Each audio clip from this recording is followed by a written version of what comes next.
What if everything you were taught about surviving the cold was wrong? Not slightly wrong, completely, fundamentally wrong. We've been told the answer to cold is heat. Build a bigger fire, burn more fuel, fight the temperature with force. But there were people, millions of them, who lived for thousands of years across the most brutal winters on the North American continent. Temperatures plunging to -40, winds that could strip the warmth from a human body in minutes, landscapes so vast and exposed that there was nowhere to hide. And they didn't just survive. They slept through blizzards, they raised children, they built civilizations. Without central heating, without insulation foam, in many regions, without a single piece of firewood. How? By the end of this video, you'll understand a principle so elegant, so quietly revolutionary, that modern engineers are only now beginning to rediscover it. You'll see how a simple tent made of animal skins outperformed physics in ways that still astonish researchers today. You'll learn why the deadliest element of winter, snow itself, became their most powerful weapon. But first, you need to unlearn something, because the greatest survival secret of the Native Americans had nothing to do with fire. The invisible shield, air as the ultimate weapon. Here is the truth that changes everything. The most effective insulator on the planet is not wool. It is not synthetic fiber.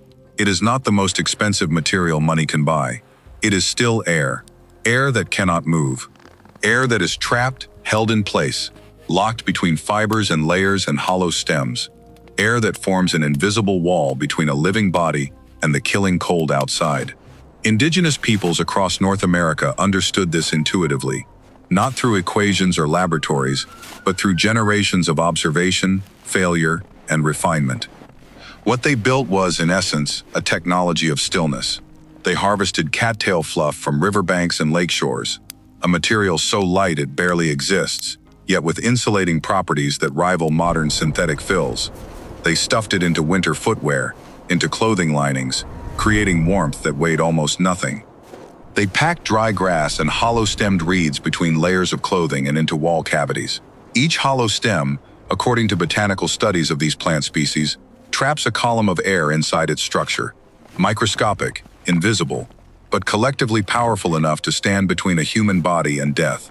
Animal hides were treated not simply for their fur, but for the skin itself, rendered through careful tanning into a near-windproof membrane, fur on the inside, treated hide on the outside, a system that predates Gore-Tex by roughly 10,000 years.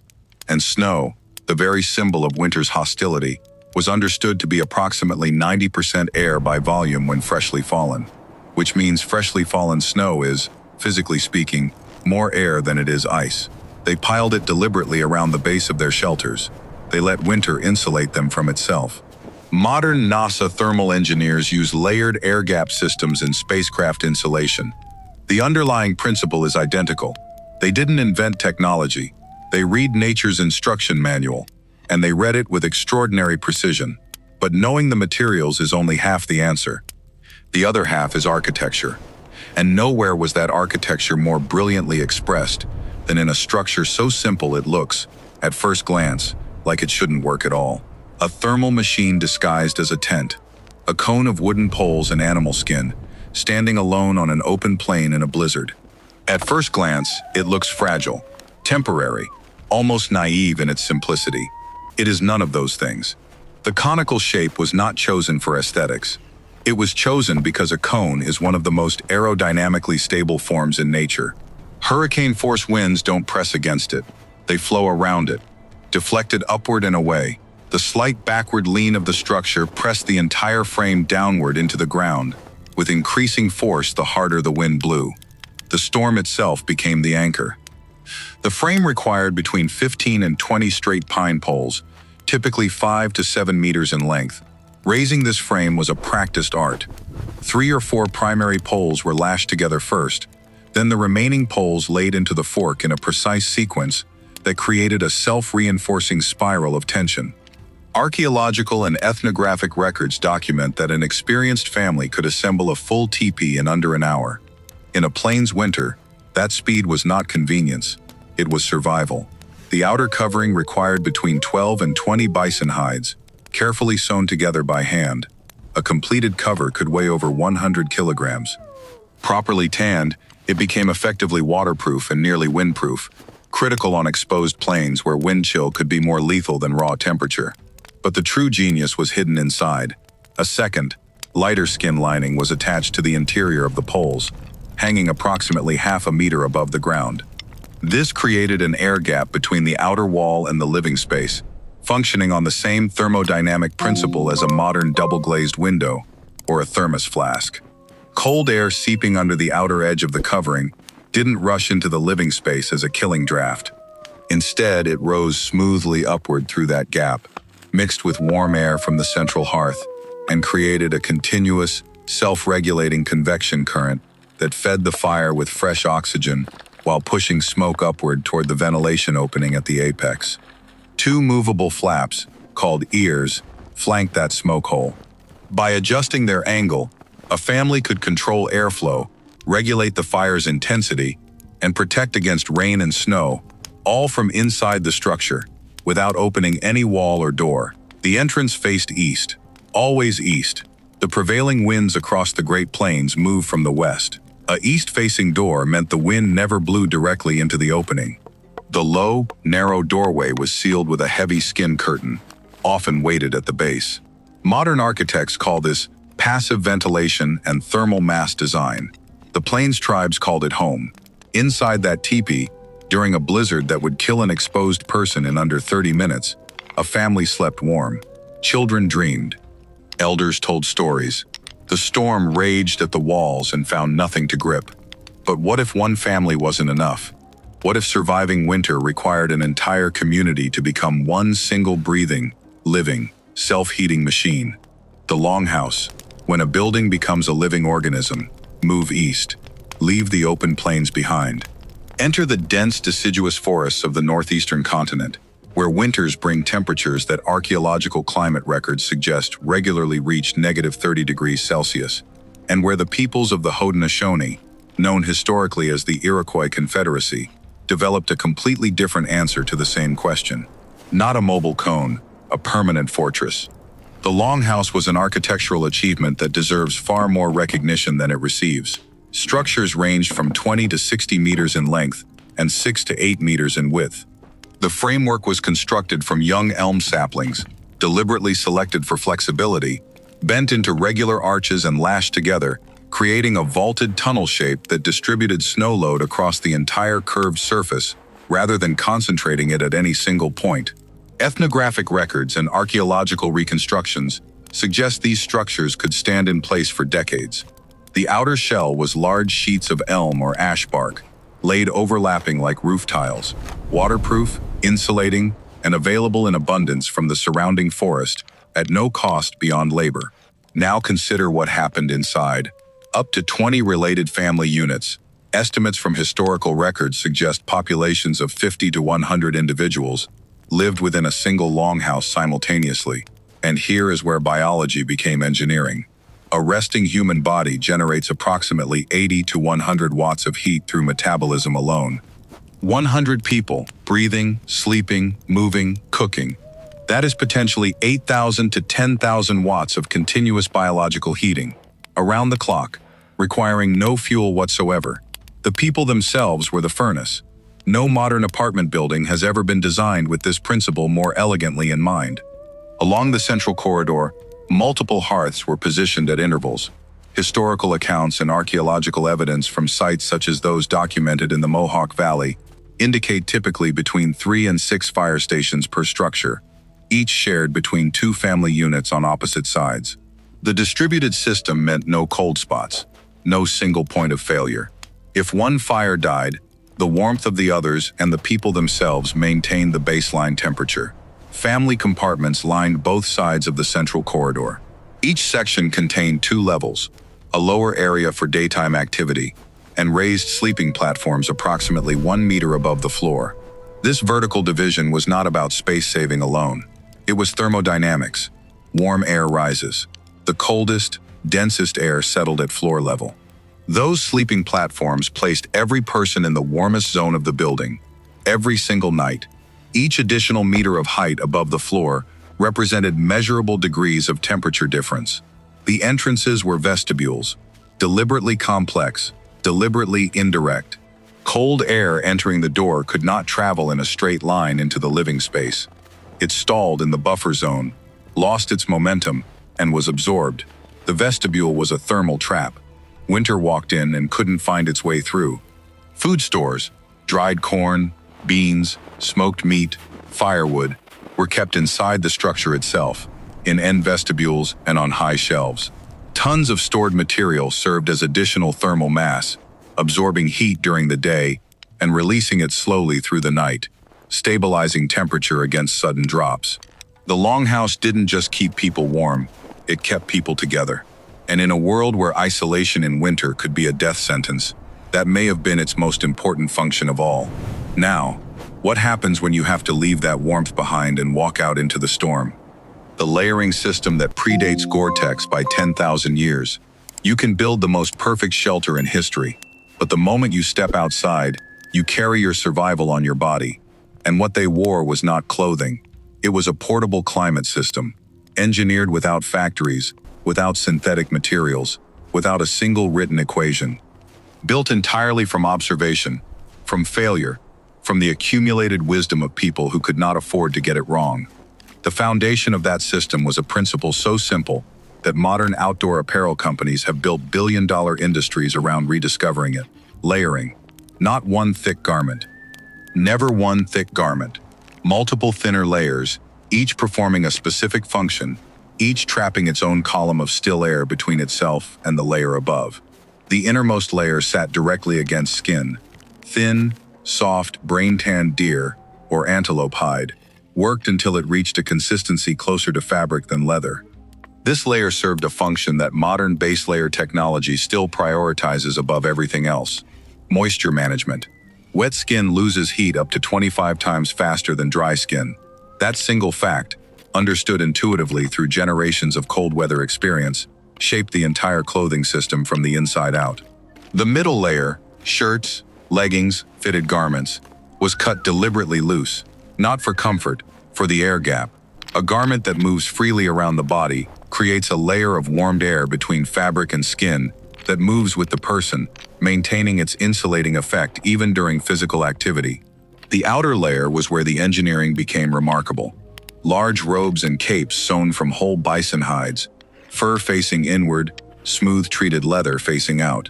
The fur created a thick insulating layer of trapped air next to the body. The outer leather surface, properly tanned, became a near impermeable wind barrier. Together, they functioned as a system that modern mountaineering gear attempts to replicate with a base layer, a mid-layer, and a hard shell. 3 separate purchased garments costing hundreds of dollars each. They accomplished the same result with one robe. During the day, that robe protected against cold. At night, it unfolded into a blanket. During physical exertion, it could be opened or removed entirely to prevent the one condition more dangerous than being too cold: being too warm, sweating, and then stopping. Wet clothing in a plains winter is not uncomfortable. It is fatal. The feet received extraordinary attention. Winter moccasins were constructed deliberately oversized, large enough to accommodate multiple layers of inner wrapping. Insoles of dry grass or fur were placed inside first, creating an air cushion barrier between the sole of the foot and the frozen ground. Rabbit fur wrappings or layers of woven plant fiber filled the remaining space. The result was a boot system that managed moisture, insulated from conductive ground cold, and maintained flexibility in extreme temperatures, properties that modern winter boot designers still struggle to achieve simultaneously. Hands were protected with mittens, not gloves. This distinction matters more than it appears. Gloves isolate each finger, exposing 5 separate small surfaces to heat loss. Mittens keep 4 fingers together, allowing them to share body heat with each other. In temperatures below -20, that difference can be the difference between frostbite and function.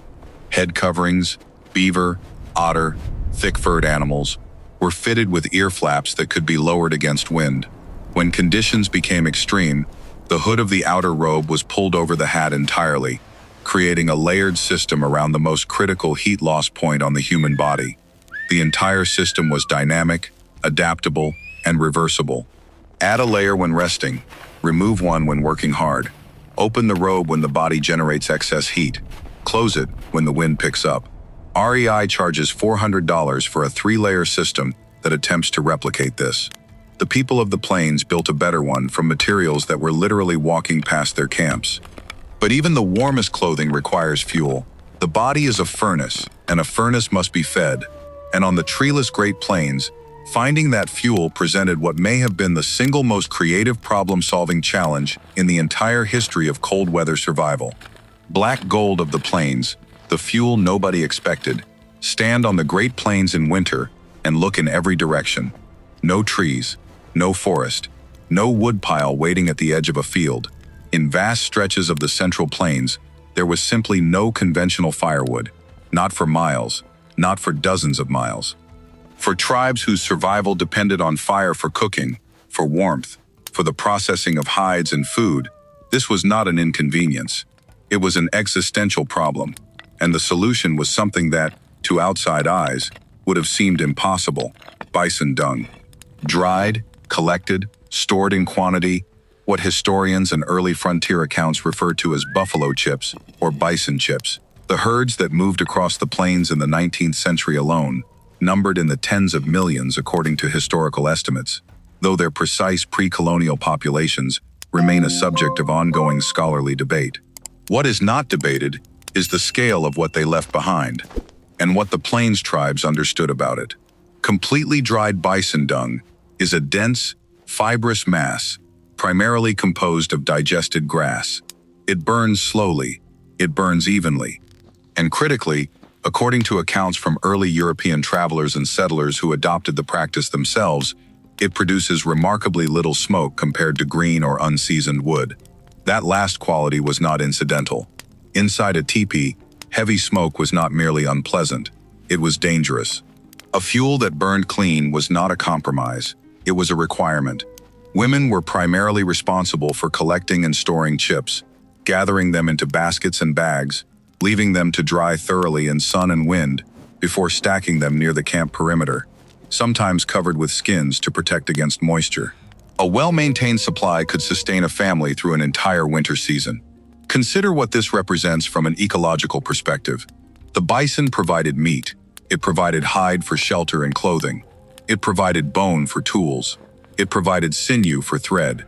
And now, even after the animal had fully processed and expelled everything it consumed, it provided fuel. There was no waste, there was no byproduct, there was only resource. Early European settlers moving onto the plains in the 19th century initially resisted using bison chips, considering them beneath dignity.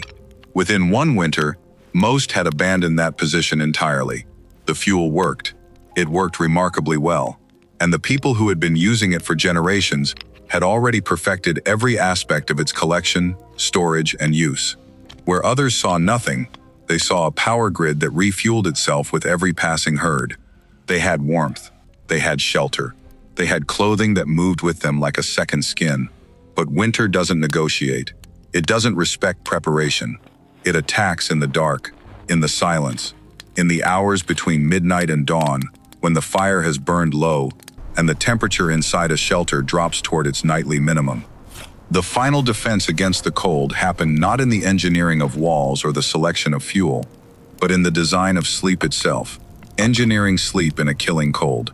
How do you engineer 8 hours of unconscious vulnerability into 8 hours of warmth?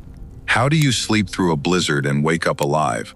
The answer begins not inside the shelter, but outside it, at its base, at the point where the walls met the frozen ground, where cold air found its easiest path inward, where heat found its easiest path out.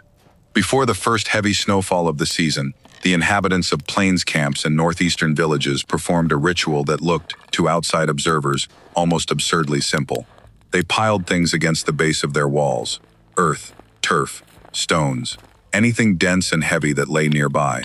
This technique, documented across multiple indigenous cultures by early ethnographers and later confirmed by studies in traditional building practices, created a thick perimeter barrier, sometimes half a meter deep, sealing the gap between the wall's lower edge and the uneven ground beneath.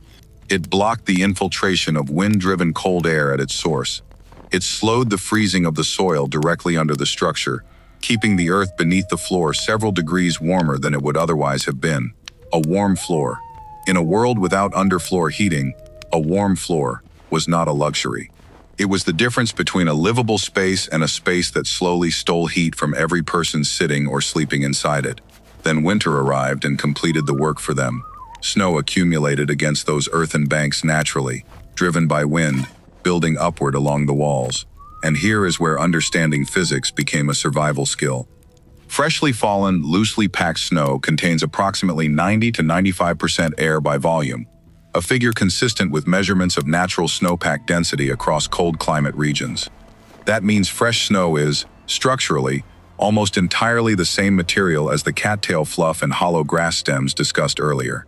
It is an insulator, a powerful one, delivered for free, in unlimited quantity, by the very storm that was trying to kill them. Inhabitants didn't wait for drifts to form naturally. They shoveled, actively, deliberately, building snow walls against their shelters that could reach a meter or more in height, nearly to the roofline in smaller structures. The higher the snow wall, the more completely the wind was blocked before it even reached the outer surface of the dwelling. The more completely the lower walls were wrapped in that insulating air-filled mass, the less heat escaped from within. In the subarctic regions, among groups living in conditions where temperatures regularly reached -40 degrees Fahrenheit, this principle was taken to its architectural conclusion. Semi-subterranean winter structures were dug 1 to 2 meters into the earth, with low wooden roof frames erected above and then buried under thick layers of packed earth and snow. The result was a dwelling that was nearly invisible from outside, structurally indistinguishable from the landscape around it, and capable, based on thermal modeling of similar traditional structures studied by researchers at cold climate institutions, of maintaining interior temperatures near 0 degrees Celsius, even when outside temperatures plunged to -30 or below. A 30-degree differential, created not by burning fuel but by the intelligent placement of snow and earth. The entrance tunnels to these structures were engineered as thermal airlocks.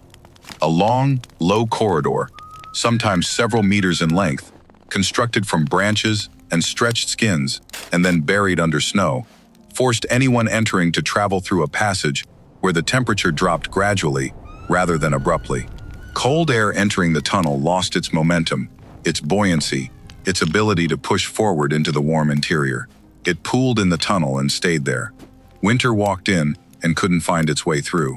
Now inside, the fire has been burning since late afternoon. The stones around the hearth have been absorbing heat for hours. Those stones mattered more than the fire itself.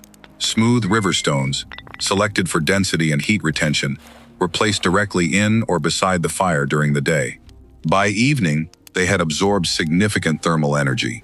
As the fire was banked for the night, coals covered with a careful layer of ash to slow combustion and preserve embers until morning, those stones continued radiating heat into the space for hours afterward. It was a battery, a thermal battery, charged by the day's fire, discharging slowly through the night. Stones wrapped in leather were placed directly in sleeping areas before bedtime, tucked beneath furs, positioned near feet, nested against the body.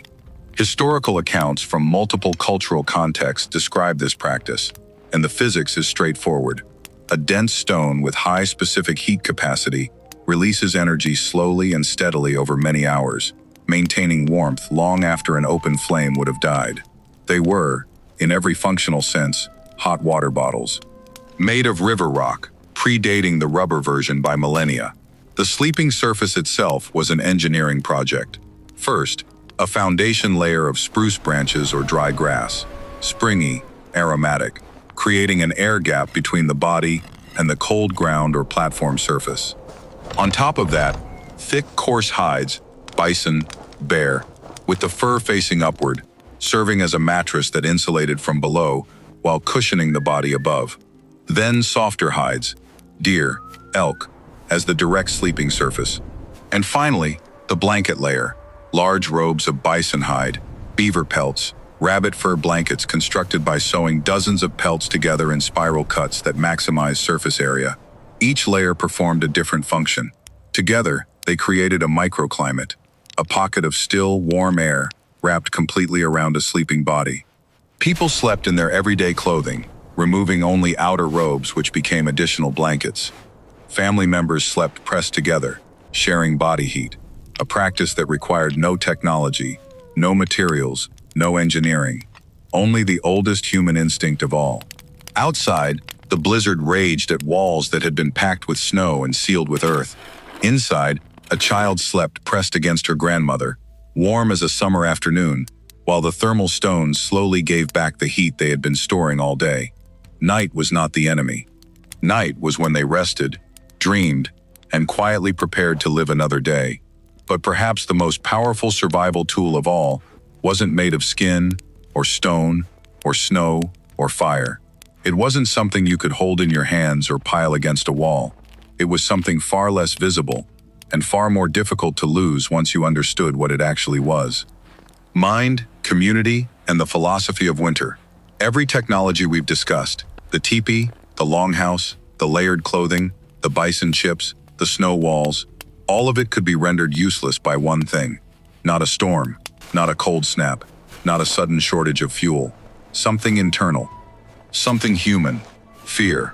Isolation. The particular psychological erosion that happens when darkness lasts 16 hours a day. When the world outside is hostile and white and featureless. When the cold seems not like weather but like intention. Like something that has decided, personally, to outlast you. Modern psychology has a clinical term for the capacity to remain functional under sustained environmental stress.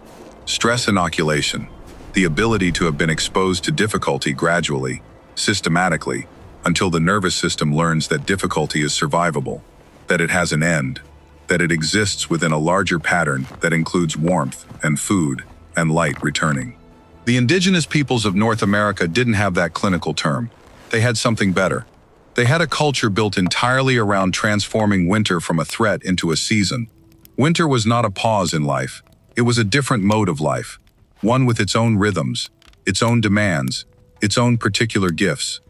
After the intense physical labor of summer and autumn, hunting, gathering, preserving, preparing, winter was understood as a time of deliberate rest.